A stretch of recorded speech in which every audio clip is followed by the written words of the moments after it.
आओ करें योग, भगाएं रोग। आज मेरे प्रिय योगिक भाइयों बहनों, मैं आपको अत्यंत ही महत्वपूर्ण आसन बताने जा रहा हूँ, जिसका नाम है सर्वांगासन।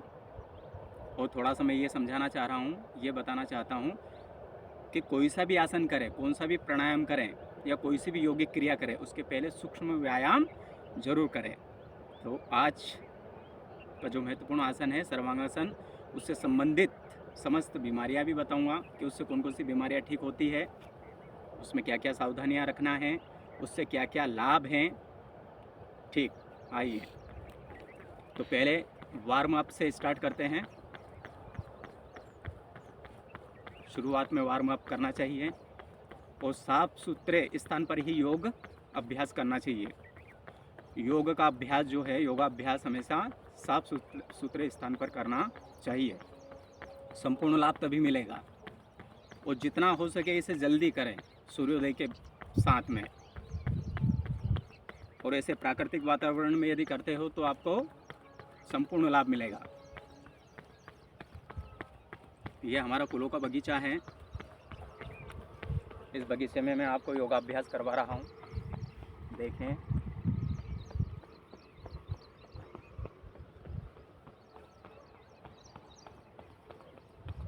और यदि आपके पास में ऐसी व्यवस्था ना हो तो कोई बात नहीं, हम घर में भी कर सकते हैं, पर ध्यान रखें जगह साफ सुथरी होनी चाहिए। शौच, स्नान आदि के बाद में ही आपको योगाभ्यास करना है। फ्रेश होने के बाद में, नहाने धोने के बाद में, ब्रश वगैरह सब करने के बाद में ही योगाभ्यास करें। और एक विशेष ध्यान रखें कि यदि खाना खाने के बाद करने की आपकी इच्छा हो तो खाना खाने के 4 घंटे बाद योगाभ्यास कर सकते हैं। उतना लाभ नहीं मिलेगा जितना कि खाली पेट योगाभ्यास करने से मिलता है, पर फिर भी मिलेगा। ऐसे तो योगाभ्यास हम कभी भी कर सकते हैं, पर संपूर्ण लाभ के लिए सुबह प्रातःकाल ही सबसे बढ़िया समय होता है। तो ये अभी हम पंजों की एक्सरसाइज कर रहे हैं, सूक्ष्म व्यायाम के अंतर्गत आती है ये चीज़ें।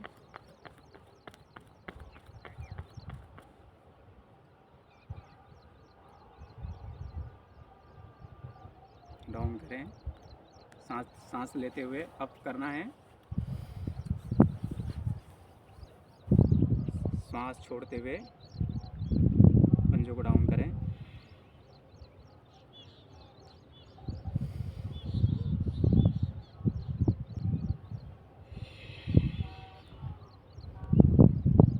नेक्स्ट,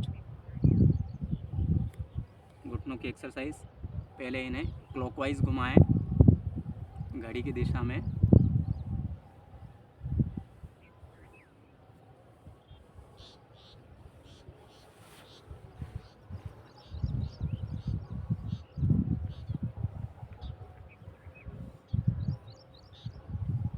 फिर घड़ी की विपरीत दिशा में एंटी क्लॉकवाइज।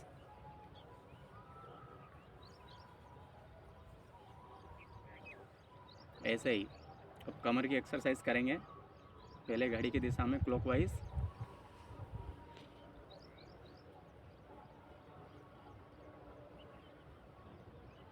इसमें सांस प्रश्वास की गति को सामान्य रखना है।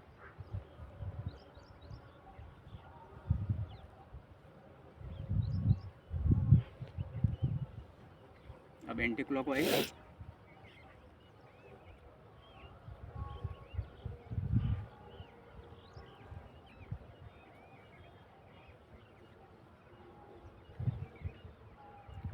मैं वीडियो अधिक बड़ा ना हो इसलिए थोड़ी देर करके दिखा रहा हूँ, पर इसे कम से कम आपको 5 से 7 मिनट करना है।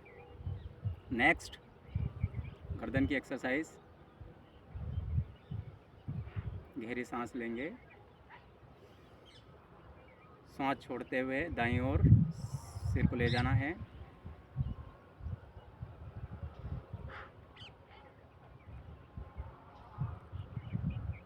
सांस लेते हुए सिर को बीच में लाएं, मध्यम लाएं, सांस छोड़ें, सामान्य सांस करें, फिर गहरी सांस लें, सांस छोड़ते हुए बाईं ओर जाएं।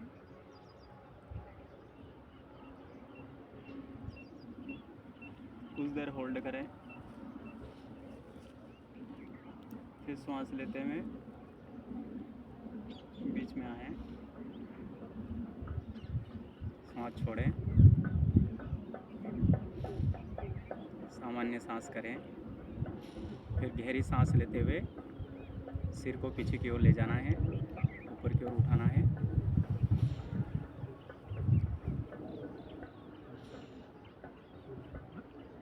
सांस छोड़ते हुए आगे लाएं।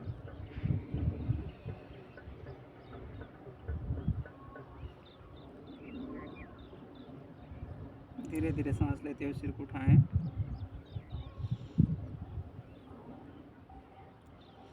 ये गर्दन की एक्सरसाइज हो गई है। इसे कम से कम 5 से 6 बार करना है। अब उंगलियों की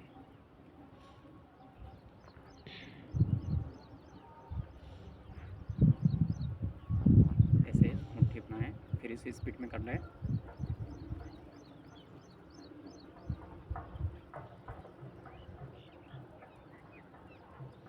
अब मुट्ठी बनाकर इसे भी क्लॉकवाइज और एंटी क्लॉकवाइज मूवमेंट करें।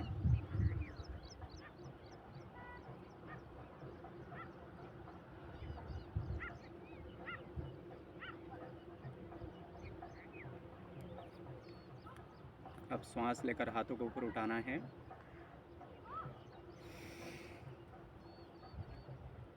श्वास छोड़ते हुए राइट की ओर झुकें, दाएं हाथ की तरफ। कुछ देर होल्ड करें। ऐसे ये त्रियक आसन भी होता है, इसे त्रियक आसन कहते हैं। फिर सांस लेते हुए बीच में आ जाएं।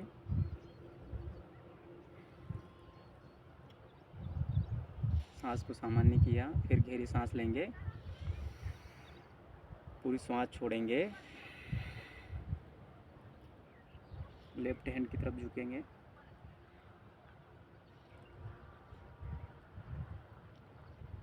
फिर सांस लेते हुए बीच में आ जाएं। सांस को सामान्य करें, हाथों को डाउन करें। इसे भी कम से कम 5 से 6 बार करना है। अब गहरी सांस लेते हुए हाथों को उठाएंगे और सांस छोड़ते हुए आगे की ओर झुकेंगे।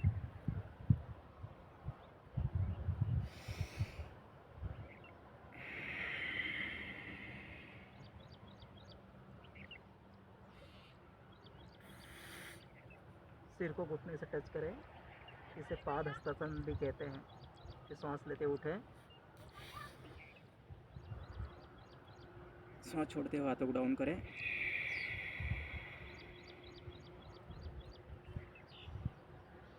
इसको थोड़ा स्पीड में करें।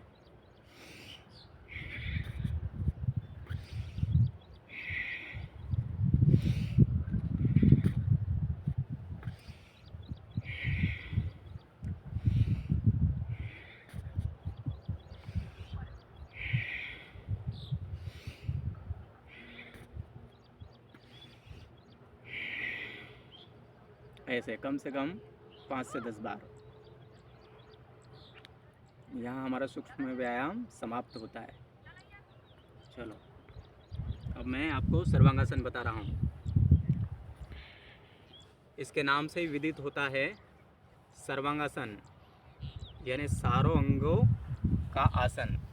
हमारे शरीर के समस्त भागों का व्यायाम कर देता है। ये समस्त भागों का योग हो जाता है, समस्त भागों को एक्टिव कर देता है। सर्वांगासन को आसनों को राजा भी कहा जाता है।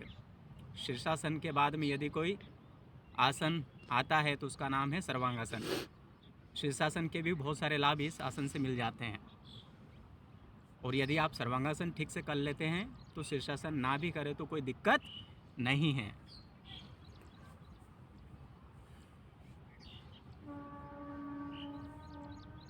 ये कई सारी बीमारियों पर काम करता है। तो पहले मैं बता देता हूँ आपको कि सर्वांगासन किया कैसे जाता है, उसके बाद में उससे संबंधित बीमारियाँ बताऊँगा कि इससे कौन कौन सी बीमारियाँ ठीक होती है।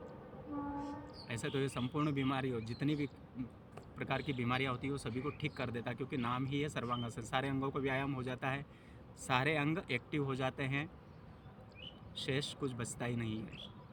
इसलिए अगर आपको संपूर्ण स्वास्थ्य चाहिए तो आप केवल सर्वांगासन भी करते हैं तो आपको संपूर्ण स्वास्थ्य का लाभ मिल जाएगा। चलो, पैरों को मैट पर ऐसे आगे की ओर फैला लें। बाएं करवट से ऐसे धीरे से पीठ के बल लेट जाएं।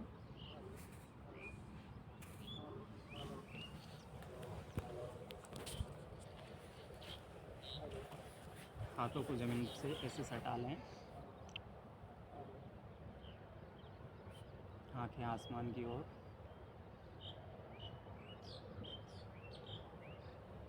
गहरी सांस लेते हुए पैरों को उठाना है। पहले 30 डिग्री पर इनको स्थिर करेंगे, फिर 60 पर, फिर 90 पर। तो देखें, गहरी सांस लेंगे। सांस लेकर होल्ड करना है पैरों को।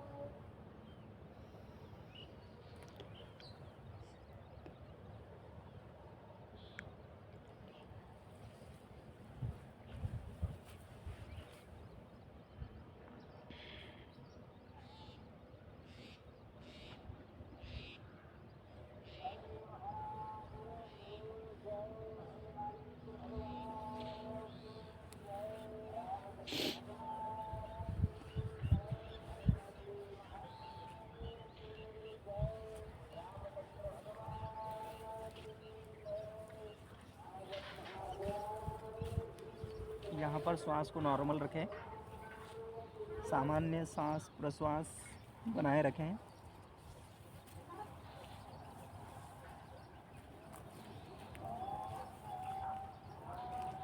आँखें पैरों के अंगूठे और आँखों को आपस में मिला लें।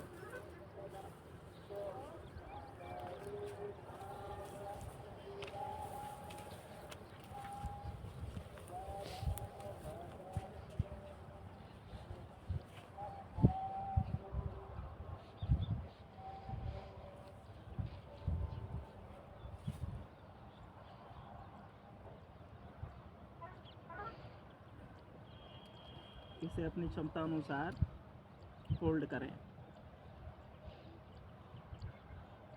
1 मिनट, 2 मिनट, 3 मिनट, ऐसे करते हुए इसे हम कम से कम 15 मिनट करना चाहिए।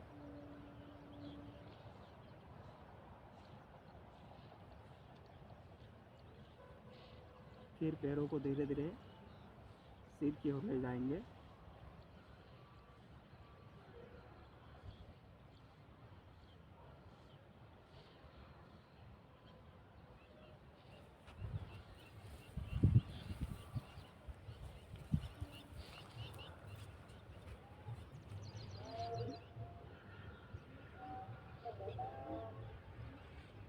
यह हलासन की स्थिति बन जाती है। ये हलासन होता है, ये हलासन की स्थिति है। फिर हाथों को यहाँ रखेंगे। धीरे धीरे हाथों को हटा लिया। धीरे धीरे कमर को लाना है, झटका नहीं देना है।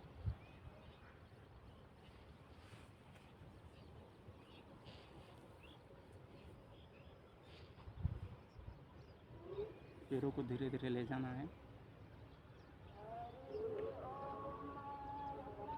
घुटने मुड़ने नहीं चाहिए।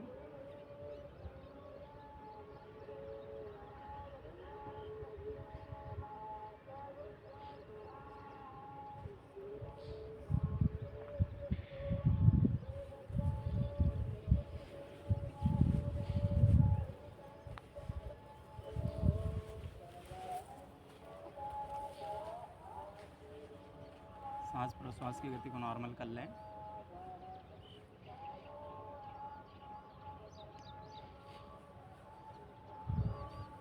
रिलैक्स हो जाएं।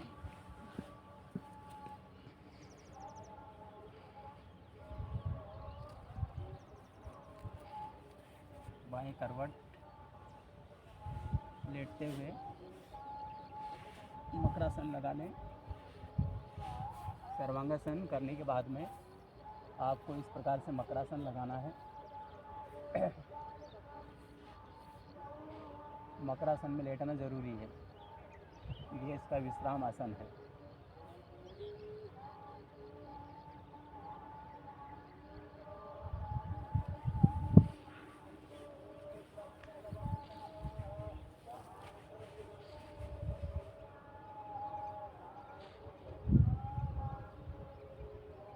कुछ देर मकरासन में लेटने के बाद में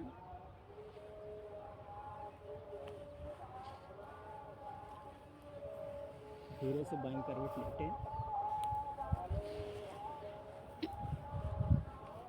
और धीरे धीरे उठ जाए।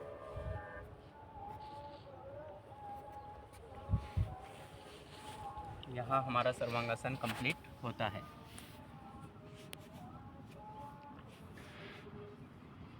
सुखासन में बैठ जाएं। अब मैं बता रहा हूँ कि सर्वांगासन करते वक्त आपको कौन कौन सी सावधानियाँ रखना है। सबसे पहली जो सावधानी है वो ये है कि हमें श्वास प्रश्वास की गति को सामान्य रखना है। जब हम पीठ के बल लेटते हैं उस समय जब भी हम पैर को उठाएंगे, जैसे ही हम पैर को उठाएंगे तो पैर उठाने के पहले गहरी लंबी श्वास लेकर श्वास को होल्ड करना है, मतलब आंतरिक कुंभक करना है। अंदर श्वास को रोककर पैरों को धीरे धीरे उठाएंगे। पहले 30 डिग्री पर उठाते हैं, फिर 60 पर, फिर 90 पर, और 90 पर आने के बाद में फिर कमर को धीरे धीरे उठाना है और पीछे फिर हाथों का ये हथेलियों का सहारा लेना है और पैरों को बिल्कुल स्ट्रेट कर देना ऊपर की ओर। तो हमारे जो पैरों के अंगूठे हैं, पैरों के अंगूठों को हमारी आंखों के सीध में ले आना है। आंख और पैरों के अंगूठे एक सीध में आ जाए, इतनी कमर को उठाना है। वहाँ आसन पूर्ण होता है। उस स्थिति में इस प्रकार से हमें करना, और उसमें जल्दबाजी नहीं करना है।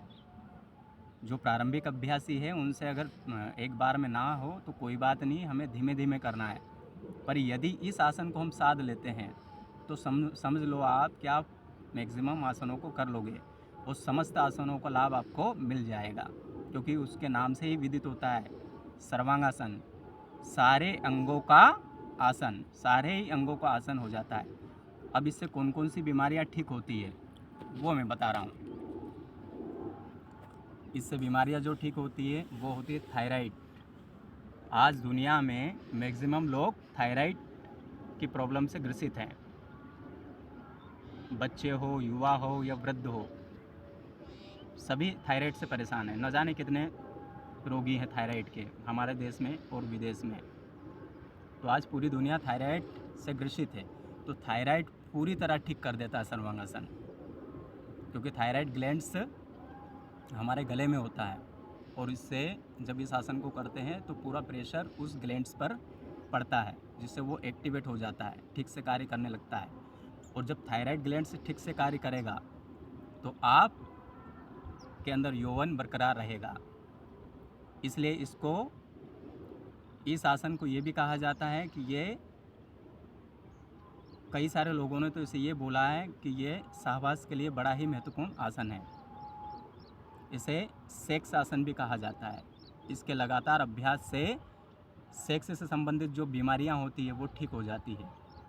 आपकी नपुंसकता दूर हो जाती है, आपके ग्लैंड्स ठीक प्रकार से कार्य करने लगते हैं।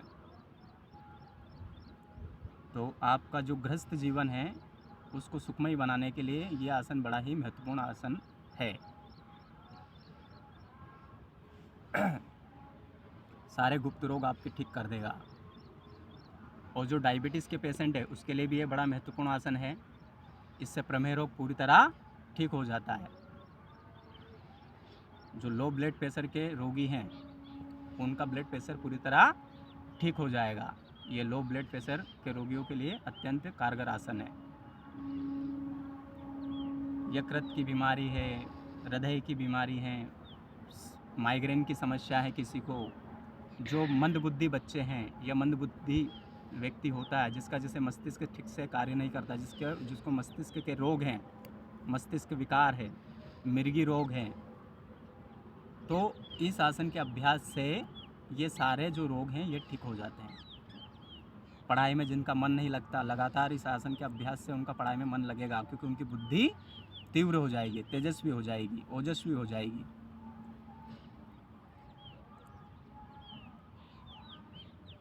और अब किन किन लोगों को इस आसन का अभ्यास नहीं करना चाहिए? हृदय से संबंधित जो रोगी हैं, हृदय घात वाले, उनको ये आसन नहीं करना चाहिए, क्योंकि इसमें जो ब्लड का फ्लो होता है वो हृदय की ओर होते हुए सिर की ओर होता है। उन लोगों को इस आसन को नहीं करना चाहिए। हाई ब्लड प्रेशर के रोगियों को भी नहीं करना चाहिए। सर्वाइकल रीजन से संबंधित जिनको बीमारियां हैं, सर्वाइकल स्पेंडोलाइटिस जिनको है, उन्हें भी नहीं करना चाहिए। दूसरा ये है कि जिन लोगों को स्लिप डिस्क की प्रॉब्लम है, उन्हें भी इस आसन को नहीं करना चाहिए, और यदि करना है तो किसी योग्य गुरु के सानिध्य में रहकर करना चाहिए।